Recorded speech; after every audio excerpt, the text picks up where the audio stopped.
Il y a quelques séries comme ça que vous n'attendez pas vraiment et que vous lancez parce que vous n'avez rien d'autre à vous mettre sous la dent. J'avoue, ça devient de plus en plus compliqué en ce moment avec toutes les plateformes qui voient le jour et ce n'est qu'un début. Il reste de gros poids lourds qui vont montrer le bout de leur nez dans quelques semaines. Mais cette vidéo ne traite pas du catalogue hallucinant qui nous attend très rapidement. Non, je dois absolument vous parler de cette série qui m'a littéralement cueilli par les nombreuses qualités que je lui ai découvertes. Mais ce n'est que l'intro et je vais pas m'étaler dès le début, alors passons quelques minutes ensemble pour découvrir Undone. C'est parti, générique.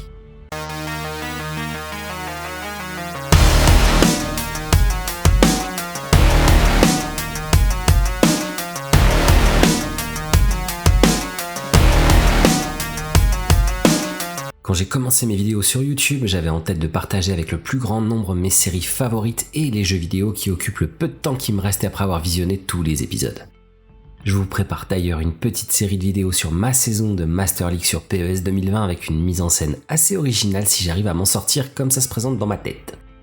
On se retrouve très bientôt pour cette toute nouvelle série de vidéos, mais en attendant, vous pouvez déjà retrouver ma présentation du titre de Konami et mon avis sur les qualités et les défauts de ce titre qui n'est pas parfait, mais qui occupe quand même une bonne partie de mes nuits depuis quelques jours. Mais revenons au sujet principal de cette vidéo. Undone est une série d'animation complètement atypique, diffusée depuis le 13 septembre sur Amazon Prime Video. Quand j'ai commencé à regarder la série, je me suis demandé si c'était vraiment un dessin animé ou si des acteurs avaient été filmés et une texture avait été placée sur tous les visages pour rendre un effet cartoon. Non, en fait il s'agit de rotoscopie. Et j'étais pas vraiment loin de la vérité parce que le principe de cette technique est de tourner les scènes avec de vrais acteurs et ensuite dessiner le contour des visages image par image sur le contenu réel. Le but est d'accentuer les détails des mouvements du personnage ainsi que les traits du visage de chaque acteur, mais dans un univers animé. Je ne vous parle pas vraiment d'une innovation dans le monde du cinéma ou de la télé. La première utilisation de la rotoscopie date de 1915 par les frères Fleischer. Pour info, les frères Fleischer sont ceux qui ont inventé le personnage inoubliable de Betty Boop. La technique qui est utilisée dans Undone a donc été inaugurée dans une série qui s'intitulait Out of the Inkwell. Le rotoscope des frères Fleischer utilisait une table transparente sous laquelle étaient projetées, les unes après les autres, les images du film en prise de vue réelle. Le dessinateur pouvait alors tracer les contours des formes sur des calques. Je ne vais pas m'étaler pendant 100 ans sur la technologie employée, mais vous l'avez certainement déjà vu dans plusieurs productions au cinéma ou à la télévision. Disney a utilisé la technique à plusieurs reprises avec Blanche-Neige et les 7 nains d'abord, ou encore La Belle au bois dormant, mais aussi dans Tron en 1982, Pocahontas ou Aladdin. La version animée, pas celle avec Will Smith en génie. Quelques jeux vidéo bien connus ont également utilisé cette technique avec les deux plus connus des anciens comme moi, Another World ou le tout premier Prince of Persia. Les deux cerveaux qui sont à l'origine de Undone sont Raphael Bob Waksberg et Kate Purdy. Vous les connaissez certainement parce qu'ils sont déjà à l'origine de l'incontournable BoJack Horseman de Netflix, qui je pense est à l'origine de quelques nouveaux venus sur cette chaîne parce que j'en ai parlé sur Twitter et Instagram. Les aventures de cet acteur de sitcom sur le retour ont réussi à rallier les foules devant les séries animées avec ce show totalement décalé et acide sur Hollywood et les États-Unis en général. La série est considérée par beaucoup comme l'une des meilleures productions de Netflix. Le seul point commun entre BoJack et Undone se limite dans les problèmes psychologiques du héros, ses névroses et les traumatismes du passé qui l'ont rendu déprimé et à l'écart de son entourage. Kate Purdy a d'ailleurs récemment accordé une interview au New York Times et elle y dévoilait qu'elle a eu l'idée de Undone alors qu'elle travaillait sur un épisode de la 3e saison de BoJack Horseman qui traitait des troubles psychiatriques et de voyages dans le temps. On découvre donc dans cette série complètement hors norme le personnage d'Alma qui est interprété par Rosa Salazar. Mais si vous la connaissez, c'est elle qui a incarné au cinéma la magnifique Alita dans le film de James Cameron et Robert Rodriguez, qui est lui-même l'adaptation du manga qui a bouleversé mon adolescence, Gun, et que je vous conseille très largement. Autant le manga que le film d'ailleurs, qui est lui-même très respectueux de l'œuvre originale. Donc on découvre Alma dans une situation assez délicate car elle vient de rompre avec son petit ami Sam, qui est interprété par Siddharth Dhananjay, qui n'est pas encore très connu, et de se prendre la tête avec sa sœur Becca, qui est elle interprétée par Angelique Cabral, qu'on a pu voir dans Life in Pieces. L'élément perturbateur de la série sera un accident de voiture qui survient très tôt et qui représente pas vraiment un spoiler parce que même si c'est un événement essentiel, on ne parle pas de la révélation de l'année quand même. Alma finit dans le coma à l'hôpital et à son réveil, la donne change littéralement avec la découverte de capacités hors du commun dans le second épisode qui lance véritablement l'aventure. Il est quasiment impossible de vous parler de Undone sans spoiler quoi que ce soit, et même si depuis quelque temps j'essayais de ne pas le faire, je vous proposerai ici une seconde partie où je brise toutes les barrières et où je vais tout spoiler sans aucune pitié parce que cette série mérite qu'on s'y attarde vraiment et il y a pas mal de théories que je veux développer. Mais restons pour l'instant dans la simple présentation, histoire de vous pousser, vous qui n'avez pas encore lancé le visionnage, à entrer dans cet univers où se mêlent poésie, ironie, voyage dans le temps, drame familial et quelques grammes de folie, le tout au travers d'un scénario qui se balade sur la ligne entre science-fiction et drame psychanalytique jusqu'à la fin des 8 épisodes. Et même après d'ailleurs, parce que si vous n'avez pas peur des conclusions qui vous retournent le cerveau et que vous pensiez avoir compris, finalement vous vous retrouvez encore plus perdu à la dernière minute du dernier épisode qu'Alma après son accident. En tout cas, cette jeune femme a quand même tout un tas de problèmes dans la vie et elle entre dans la longue et récente lignée des femmes insupportables, délibérément choquantes avec leur entourage et sans aucune limite dans la portée des réflexions qu'elles peuvent avoir pour leurs proches. Ça n'a absolument rien à voir, mais Emma de Marianne sur Netflix avait exactement le même comportement avec une agressivité et une acidité utilisées comme des boucliers pour affronter les difficultés de la vie et les drames du passé. Alma est quand même aimée et aidée dans son quotidien par Sam, son petit ami un peu gentil. Becca, sa sœur, qui essaye de l'affronter régulièrement, mais qui retient toujours ses coups à cause du passé problématique de sa pauvre grande sœur, et Camila, sa mère qui est comme toutes les mères latines ultra protectrice et pleine d'amour mais aussi de secrets sur un passé très trouble qui va se dévoiler au cours d'une aventure initiatique pour Alma. Camila est interprétée par Constance Mary, qui est connue pour sa participation dans Une famille du tonnerre et Switched. Elle essaye comme elle peut de protéger sa fille de détails problématiques qui entourent la mort de son père il y a une vingtaine d'années. Un père qui est interprété par Bob Odenkirk, qui est la star de la série Better Call Saul et bien sûr plus loin de Breaking Bad il y a quelques années de ça. Sa disparition sera le centre de la série et Alma va passer son temps à essayer de découvrir ce qui s'est réellement passé ce soir d'Halloween où elle a perdu son père. L'élément déclencheur de cette quête du passé, c'est la découverte de pouvoirs assez troublants qui lui permettent de revoir et de parler à ce père mort depuis bien longtemps et voyager à travers le temps et peut-être réussir à changer certains détails du passé. Elle développera donc ses pouvoirs pour corriger ce drame tout en remontant indice après indice vers ce moment terrible où la voiture de son père a plongé dans le vide. Ces pouvoirs sont-ils réels ou tout simplement une conséquence de ce syndrome post-traumatique de l'accident qu'elle vient de subir, de ce coma dans lequel elle a plongé pendant quelques jours, ou encore d'une histoire de cas de schizophrénie dans sa famille? Alma et nous, pauvres téléspectateurs, devrons donc naviguer dans les bribes du passé de la famille de cette jeune femme en essayant de faire la part des choses entre des capacités dignes de Marty McFly et des délires dignes de Elliot dans Mr. Robot. Le talent de la série d'Amazon Prime est de nous maintenir en permanence dans le doute et de faire grandir en nous la sympathie pour cette pauvre Alma qui paraît tellement insupportable au début et qui dévoile rapidement les failles de sa personnalité et de son passé qui explique le comportement plus défensif qu'agressif dans le fond. Rosa Salazar sait garder en permanence une facette terre-à-terre et ne s'envole jamais dans des excès de ci ou de ça. On voit qu'elle souffre, mais elle ne montre jamais vraiment parce que Alma le cache délibérément. On sait qu'elle aime, mais de la même manière, elle garde ce sentiment bien enfoui parce que ça représenterait pour elle une faille dans ce puissant et détestable bouclier qu'elle s'était construit depuis des années. La série de Waxberg et Purdy traite via le biais de la science-fiction de problèmes qui gâchent ou qui ont gâché des tas de vies, avec des détails que seules les personnes touchées par ces problèmes pourront comprendre. Les problèmes de mémoire ou d'attention qui peuvent remettre en cause les relations sociales à cause d'un enfermement progressif sur des petits détails qui sont des piliers pour assurer le malade, le rapport au coma et les divagations de l'esprit pour expliquer tout ce que le corps peut ressentir sans jamais le comprendre, les rapports amoureux qui peuvent prendre fin parce que les choses se passent trop bien et qu'elles deviennent finalement une menace de déception plus qu'une source de bonheur.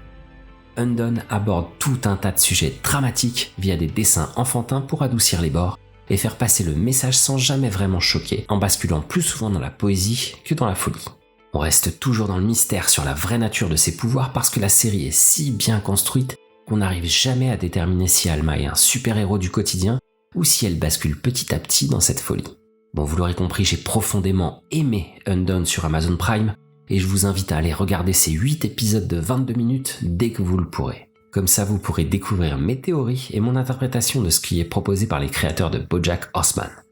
Donc si vous avez aimé cette première partie sans spoiler et que vous voulez voir ce que je vais vous proposer dans quelques jours, je vous invite à vous abonner et à cliquer sur la cloche, laissez-moi un petit pouce en l'air pour aider au référencement de cette vidéo, et rejoignez-moi sur les réseaux sociaux avec Twitter où je poste toute l'actualité des séries au plus tôt, sur Instagram où je vous propose la même actualité avec actuellement un concours des meilleures séries de l'histoire, et en plus chaque semaine le programme de mes vidéos. Venez vous inscrire sur Utip ou sur Tipeee pour m'aider dans mes projets avec vos moyens. On passe à présent à la partie avec spoiler et j'invite donc tous ceux qui veulent rester intacts et innocents à passer leur chemin parce que je vais tout spoiler.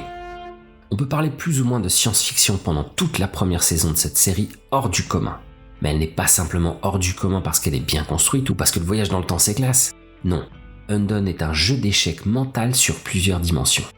Je sais pas si vous avez regardé Big Bang Theory ou si vous vous en souvenez, mais Sheldon et Leonard dans la série jouent à un jeu d'échecs en 3D, parce que les échecs standards c'est juste pas assez complexe. En regardant Undone, j'avais vraiment l'impression de découvrir les règles de ce jeu d'échecs 3D. Le premier épisode met déjà en place tout un tas d'éléments complexes qui pourraient à eux seuls construire une série extrêmement bien développée. Alma a un comportement d'adolescente rebelle et plus ou moins asociale, mais Alma a déjà 28 ans et elle a eu le temps de se construire. Elle cherche à tenir à l'écart tout ce qui pourrait être une source potentielle de souffrance en cas de perte. Voilà pourquoi elle tente de briser tout ce qui semble être bon autour d'elle. Voilà pourquoi elle prend peur quand sa relation avec Sam se transforme en véritable couple, et voilà pourquoi son inconscient provoque l'accident de la fin de l'épisode, parce que sa vie est trop stable et commence à prendre une tournure un peu trop monotone. Oui, d'après moi, elle provoque elle-même cet accident pour remettre tout à zéro. Elle l'exprime clairement en mettant en avant la linéarité de son quotidien. Se lever à côté de son mec, se laver les dents, partir au travail, rentrer, se laver les dents et se recoucher à côté de son mec. La symétrie est parfaite et elle peut paraître triste et monotone, mais elle écarte tous les bons côtés de sa réflexion. Une relation pleine de complicité avec un mec qui est attentif, gentil, drôle et gentil. Peut-être un peu trop gentil justement, c'est peut-être ça le vrai problème. Le couple de sa sœur et ce beau gosse ex-quarterback et assez riche pour finir ses journées au golf avec ses potes du country club est une insulte à son mode de pensée. Pour ça, tout est tellement parfait qu'elle cherche forcément la faille en mettant sa sœur Becca dans une situation digne des meilleurs épisodes de l'île de la Tentation, face à des shots de tequila et un barman joué par Nicolas Gonzalez. Si, vous le connaissez forcément. C'est le Dr Melendez de Good Doctor, le beau gosse latino de la série. Vous avez jamais pensé vous organiser un action vérité avec un beau gosse et quelques verres d'alcool ? Alma, elle, a pensé que c'était une bonne idée pour un enterrement de vie de jeune fille. Le résultat est évident, Becca craque et passe un bon moment avec ce barman irrésistible. Mais même si Alma a un comportement de peste insupportable, elle a quand même connu la souffrance et une enfance problématique qui empêche littéralement sa petite sœur de répondre comme n'importe quelle sœur pourrait le faire. On trouve là la première complexité du scénario de cette merveilleuse série. Alma est une peste, mais en même temps, elle a tellement de raisons d'employer ses méthodes pour se protéger de ce monde qui a été aussi agressif avec elle.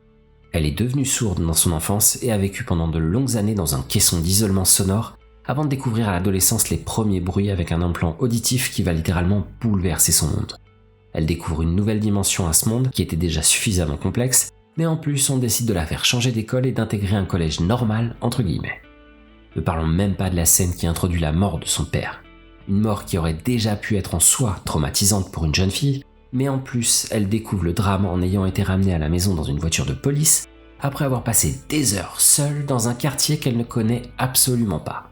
Et quand elle pense être sauvée, elle découvre que ce père qu'elle pensait détester parce qu'il l'avait abandonnée ne reviendra jamais.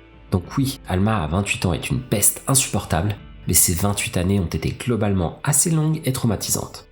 Comme Becca, on ne peut pas simplement penser qu'elle mérite une bonne leçon parce qu'elle en a déjà reçu un bon paquet. Et je pense sincèrement que l'apparition de son père à ce croisement est plus ou moins une sorte de sonnette d'alarme de son inconscient pour la ramener sur Terre d'une manière ou d'une autre. Et l'accident suivi du coma sont les déclencheurs de cette spirale qui va l'entraîner dans un délire croissant et surtout nous faire vivre une expérience mélancolique, poétique, presque artistique parfois quand on admire les scènes où les couleurs qui se mélangent, où les personnages se multiplient et où cette souffrance qu'elle a ressentie, qu'elle a vécue et qu'elle ressent encore devienne réparable grâce à ce pouvoir qui la transforme en super-héros de sa propre vie, capable de tout. Elle est presque capable de tout et elle doit encore attendre un petit peu pour rétablir l'équilibre dans sa vie. Elle doit encore plonger un peu plus dans ce pouvoir qui l'éloigne de la réalité. Elle s'éloigne, mais histoire de ne pas repartir trop vite ou trop tôt, son esprit lui invente quand même une sorte de totem qui va la garder dans le concret. Elle s'invente alors, ou plutôt son père lui propose un objet magique, qui lui servira d'encre psychologique au monde réel. Son père joue en quelque sorte le rôle de Yoda dans l'histoire, il est son Jiminy Cricket, mais concrètement c'est une représentation de son esprit qui devient à la fois ange et démon, avec tantôt des tentatives de la faire plonger dans ce pouvoir trop grand pour elle, mais tantôt des techniques pour la maintenir collée au monde réel. On ne comprend pas tout de suite, mais elle sombre petit à petit avec un esprit qui essaye de se maintenir dans la réalité. Le deuxième épisode, à l'opposé du premier qui était extrêmement terre-à-terre, mais sans dessus-dessous toutes les bases de la vie d'Alma et les notions qu'elle peut avoir de la réalité. Elle voyage dans le temps et l'espace sans jamais maîtriser quoi que ce soit, et la découverte de son pouvoir représente une véritable montagne russe avec des scènes d'une poésie comme des fleurs qui grandissent dans l'espace, des poissons se transformant en oiseaux, et Alma qui danse sur la lune avec des versions d'elle plus ou moins jeunes. Elle est enfermée dans une boucle et son père lui explique que comme Dorothy, Alma est en quelque sorte enfermée dans le monde du magicien d'Oz, qu'elle doit essayer quelque chose de différent, une vie sans limite. Et le tout se termine justement sur une fin alternative à cette nuit dramatique d'Halloween où Jacob retourne vers sa fille qu'il avait laissée sur ce trottoir. C'est dans le troisième épisode que Jacob essaye d'expliquer à Alma comment maîtriser ce nouveau pouvoir et comment ne pas basculer dans la folie dans laquelle était tombée sa grand-mère avant elle. C'est là qu'il lui propose un outil pour la garder sur Terre et elle utilise alors un Game & Watch de Blackjack sur lequel elle va passer la plus grande partie de son temps. Ce jeu est à la fois un outil pour la garder avec les autres, mais aussi une sorte de bouclier pour la tenir à l'écart des autres. Les créateurs de la série montrent donc dès le départ tout leur talent pour nous faire douter en permanence sur la vraie nature des pouvoirs impressionnants d'Alma. Est-ce qu'on est vraiment dans une série de science-fiction où une jeune femme découvre des capacités qui vont lui permettre de changer sa vie et celle de son entourage? Ou alors est-ce qu'Alma n'est pas tout simplement en train de s'enfoncer dans la schizophrénie comme sa grand-mère avant elle, comme son père avant elle? Il faut quand même noter que toutes les justifications ne viennent que d'elle et de ses visions. Le fait que sa grand-mère avait peut-être les capacités d'un chaman, le fait que les études de son père portaient sur l'utilisation de ses capacités, rien ne vient de son entourage, rien ne vient de la réalité, mais on ne s'attarde pas sur ces détails parce qu'on a envie qu'elle ait raison et on a envie de la voir sauver son père. Ces tentatives de bouger les clés dans le quatrième épisode sont elles aussi des mises en scène très intelligentes de la part des créateurs. Elle réussit selon elle à faire bouger, apparaître et disparaître ses clés sur le bar, pas parce qu'elle les déplace par l'esprit, mais simplement parce que ces clés bougent à cause du temps. Un peu comme si elle était restée là à observer les clés pendant de longs moments, sans aucune réactivité et qu'elles revenaient à elle en observant qu'elles avaient finalement bougé. La mise en scène est extrêmement futée parce qu'on croit finalement qu'elle a réussi à déplacer cet objet en contrôlant le temps. Mais jamais on pense qu'elle est juste restée là immobile et perdue avec le monde qui continue à s'activer autour d'elle. Si on y repense bien d'ailleurs, tout l'épisode est construit de telle manière que si on le regarde en sachant comment se termine la série, on découvre tous les points faibles qu'on n'a absolument pas envie de voir. En tout cas que je ne voulais pas voir parce que je voulais qu'Alma ait développé des super pouvoirs. Pourquoi son père ne s'intéresse jamais au bonheur de Becca? Pourquoi il expliquerait à sa fille que gérer ses sentiments est mauvais pour elle? Et pourquoi il aurait tout simplement oublié les vraies raisons de sa disparition? Je veux bien qu'un fantôme puisse ne pas connaître les circonstances exactes de sa mort, à cause du traumatisme, mais des détails qui seraient passés plusieurs jours avant le drame restent un mystère pour lui. En tout cas jusqu'à ce qu'Alma découvre ce qui s'est vraiment passé. Je vais pas reprendre tous les épisodes un par un pour vous exposer ma théorie, mais si on repense à tous les moments importants de cette saison, on peut avoir une idée assez claire de ce que serait le comportement d'Alma si la mise en scène était un peu moins vicieuse et intelligente. Imaginez Alma pendant de longues heures devant un trousseau de clés posé sur le bar. Imaginez Alma en train de jouer avec un couteau menaçant de se couper le doigt pendant de longues minutes. Alma plonge dans un miroir et on ne voit rien de ce qui se passe juste après. Alma se réveille en plein milieu de la classe en pensant qu'elle revient d'un voyage interdimensionnel et personne ne la comprend. Alma a 28 ans et c'est l'âge exact où la schizophrénie se développe chez les personnes atteintes. Vous l'aurez compris, même si j'étais à fond dans le délire de pouvoir maîtriser l'espace et le temps à la manière de numéro 5 dans Umbrella Academy, si on s'arrête 2 minutes sur tous ces détails, il est évident qu'Undone est une série qui traite des troubles psychiatriques et comment un malade peut rapidement basculer même si son entourage essaye par tous les moyens de le ramener sur Terre. Comment une personne peut entendre des voix, comment une personne peut s'isoler des autres, comment une personne peut perdre toute notion du monde qui l'entoure. L'approche employée par les créateurs d'Undone est tout simplement magistrale parce qu'elle nous maintient en permanence dans l'incertitude et dans l'espoir de cet aspect science-fiction qui nous rassurerait tellement. Je vous le dis, je déteste les fins ouvertes. J'ai voulu détruire ma télé à la fin du dernier épisode de Soprano, j'ai voulu jeter mon livre par la fenêtre à la fin du Maître du Haut Château, et j'ai voulu sauter dans l'écran du cinéma pour attraper la toupie à la fin d'Inception. Mais là, dans Undone, l'utilisation de la fin ouverte colle tellement à la structure de la série qui est littéralement une saison ouverte qui flirte à chaque seconde entre psychiatrie et science-fiction. Je suis impatient de connaître votre avis sur cette série si vous l'avez vue, et en même temps, si vous avez continué jusque-là, c'est que vous êtes soit maso, soit que vous aviez comme moi pas mal de questions. Je suis sûr que vous allez me dire comment Alma savait pour le suicide de son père avec Fernaz, comment elle savait tous ces détails de l'agent de sécurité, comment elle a pu faire ces révélations au mariage de Becca et revenir en arrière, et je vous dirai qu'il y a une explication logique et tristement terre à terre à chaque passage quand on y repense après. Jacob s'est-il vraiment suicidé avec Fernaz ? Les détails étaient accessibles sur l'écran d'ordinateur et les photos sur le bureau de l'agent de sécurité comme Sam l'évoque quelques secondes après le numéro de mentalisme d'Alma. Au mariage, a-t-elle vraiment prononcé ces révélations choquantes ? Et quand elle essaie de se couper le doigt et revient en arrière, a-t-elle au moins essayé de se couper le doigt ou alors elle l'a simplement imaginé ? Je ne sais pas si une saison 2 est possible si j'ai raison parce que ce serait comme salir une magnifique histoire qui doit rester intacte. Rien que le fait de regarder une seconde fois la série en connaissant la fin altère la manière de la visionner. En gros, si vous avez regardé cette vidéo sans avoir vu la série, je vous ai juste totalement gâché le spectacle et vous n'avez plus aucun intérêt à regarder les 8 épisodes sur Prime Video. Pour finir, je suis sûr qu'il va y avoir tout un tas de gars qui vont se pointer dans les commentaires, les mêmes qui avaient vu dans Sixième Sens que Bruce Willis ne touchait pas la main de sa femme et qui avaient tout compris à ce moment-là. Ils vont nous expliquer toutes les raisons évidentes qu'ils avaient découvertes et j'avoue que c'est quand même assez impressionnant les amis. En tout cas, je suis impatient de découvrir votre opinion parce que le principe de la fin ouverte, c'est justement que l'interprétation est totalement ouverte. Évidence. Partagez la vidéo et invitez tous vos potes à regarder la série. Je veux que dans les commentaires, on construise un grand débat sur les explications de telle ou telle scène de la saison 1 de Undone. J'espère que vous avez aimé cette vidéo et si vous voulez d'autres analyses et théories du même genre, n'hésitez pas à les demander. Je suis ouvert à presque tout. Si vous voulez ne rien rater des vidéos à venir, abonnez-vous à la chaîne et cliquez sur la cloche pour recevoir tout un tas d'alertes. Si vous voulez m'aider, vous pouvez aller faire un tour sur ma page Utip et regarder une ou deux pubs pour me faire gagner quelques cents. Ça prend quelques secondes et ça fait toujours plaisir. Le lien est dans la description. Si vous êtes d'humeur généreuse, il y a toujours Tipeee pour vous libérer de quelques euros pour m'aider à acheter du matériel pour réaliser mes projets. Comme à chaque fois, venez faire un tour sur Twitter pour retrouver toute l'actualité des séries et de mes jeux vidéo favoris avec plusieurs news chaque jour et sur Instagram où je publie l'actualité, des découvertes de séries qui valent le détour ou d'autres délires en tout genre. En toute logique, je pense que la prochaine vidéo sera sur The Politician qui va arriver très prochainement sur Netflix. Et je lâche pas PES 2020 parce que je compte vous préparer une saison un peu à part de Master League, présentée d'une manière assez originale.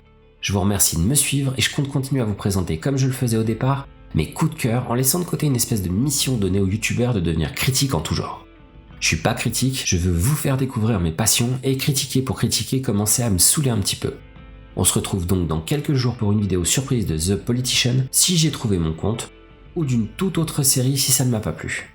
Comme d'habitude, portez-vous bien, regardez des séries, jouez à volonté et je vous dis à très bientôt sur séries et jeux vidéo.